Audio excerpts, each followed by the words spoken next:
Hello, അപ്പോൾ എല്ലാവർക്കും നമ്മുടെ പുതിയൊരു വീഡിയോയിലേക്ക് സ്വാഗതം. സോ ഞാൻ ഇന്ന് വന്നിട്ടുള്ളത് ഒരു ചെറിയൊരു ന്യൂസ് അറിയിക്കാൻ വേണ്ടിയിട്ടാണ്.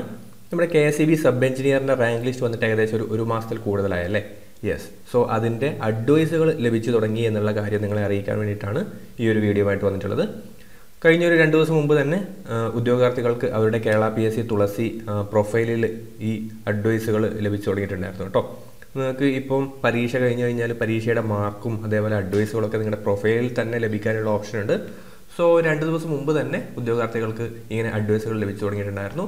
ഇന്ന് കേരള PSCയുടെ വെബ്സൈറ്റിൽ അത് വന്നിട്ടുണ്ടായിരുന്നു. അപ്പോൾ അതിൻ്റെ കുറച്ച് ഡീറ്റെയിൽസ് പറയാൻ വേണ്ടിയിട്ടാണ് ഈ ഒരു വീഡിയോ. സോ തുടങ്ങിയാലോ. യെസ്, അപ്പോൾ കേരള PSC നടത്തിയിട്ടുള്ള KSEB സബ് എഞ്ചിനീയർ പരീക്ഷ അല്ലേ, ആ ലിസ്റ്റ് നിലവിൽ വന്നത് 29/11/2023 കേട്ടോ. ഇത് എക്സാം അല്ല കേട്ടോ, ഇത് ശരിക്ക് ലിസ്റ്റ് നിലവിൽ വന്ന ദിവസമാണ് 29/11/2023. 217 അഡ്വൈസുകളായിരുന്നു 2022 റിപ്പോർട്ട് ചെയ്ത പ്രകാരം നിലവിലുണ്ടായിരുന്നത്. 217 വേക്കൻസികളായിരുന്നു. ആ 217 വേക്കൻസികളിലാണ് എന്ത് ചെയ്തിട്ടുള്ളത്? യെസ്, ഈ പറയുന്ന നിയമനം നടക്കാൻ വേണ്ടിയിട്ട് അഡ്വൈസുകൾ പോയിട്ടുള്ളത്. അപ്പോൾ 4/1/2024 എന്നാണ് അഡ്വൈസിൻ്റെ ഡേറ്റ് കൊടുത്തിട്ടുള്ളത്. അത് പ്രകാരം എത്ര പേർക്ക് അഡ്വൈസ് പോയിട്ടുണ്ട്? യെസ്, 217 പേർക്ക് അഡ്വൈസ് പോയിട്ടുണ്ട്. ഓപ്പൺ കാറ്റഗറിയിൽ 168 റാങ്ക് വരെ അഡ്വൈസ് പോയി. ദെൻ ഈഴവ 175 വരെ, SC ഓപ്പൺ കാറ്റഗറിയിൽ തന്നെ 31 വരെ പോയിട്ടുണ്ട്. ദെൻ ST സപ്ലിമെൻ്ററി ലിസ്റ്റ് 22 വരെ, മുസ്ലിം 193 വരെ, ദെൻ LC/AI അത് 422 വരെ, OBC 172, വാണിയ 188, then SIUC Nadar 240, Hindu N 747, then SCCC supplementary ലിസ്റ്റിൽ 1 റാങ്ക്, ദെൻ D 405, EWS 263 വരെ പോയിട്ടുണ്ട്. അപ്പോൾ ഇതാണ് അതിൻ്റെ അഡ്വൈസ് ഡീറ്റെയിൽസ് വരുന്നത്. ആ അഡ്വൈസ് നോക്കിയാലോ. യെസ്, അപ്പോയിൻമെൻറ്റ് ചാർട്ട് വരുന്നത് yes KSEB sub engineer, Kerala state electricity board. Fresh വേക്കൻസികൾ 201 ആയിരുന്നു. 16 NJDs ഉണ്ടായിരുന്നു. അങ്ങനെ 217 വേക്കൻസികളാണ് ആ സമയത്ത് നിലവിലുണ്ടായിരുന്നത്.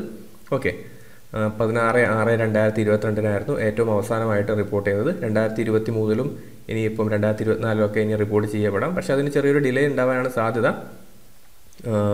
ടോട്ടൽ നോക്കുന്ന സമയത്ത് 131, 16, 70 അങ്ങനെ ടോട്ടൽ 217 വേക്കൻസികളാണ് ടോട്ടലായിട്ട് അഡ്വൈസുകൾ പോയിട്ടുള്ളത്. അപ്പോൾ അഡ്വൈസുകൾ ലഭിച്ച എല്ലാവർക്കും അഭിനന്ദനങ്ങൾ. ഇനി ഒരു മാസം, 1.5 മാസം 2 മാസം കഴിയുന്ന സമയത്ത് വീണ്ടും ഇതിൻ്റെ അഡ്വൈസുകൾ പോകും കേട്ടോ. കാരണം ഇതിൽ NJDs ഉണ്ടാവാനുള്ള സാധ്യതയുണ്ട്. കുറച്ചൊക്കെ പേര് ചിലപ്പം NJDs ഉണ്ടാവും. ദെൻ ഇതിൻ്റെ ഒരു എഫക്റ്റ് കിട്ടണമെങ്കിൽ അടുത്തതായിട്ട് KSEB അസിസ്റ്റൻറ്റ് എഞ്ചിനീയറിനൊക്കെ ലിസ്റ്റ് വരണം.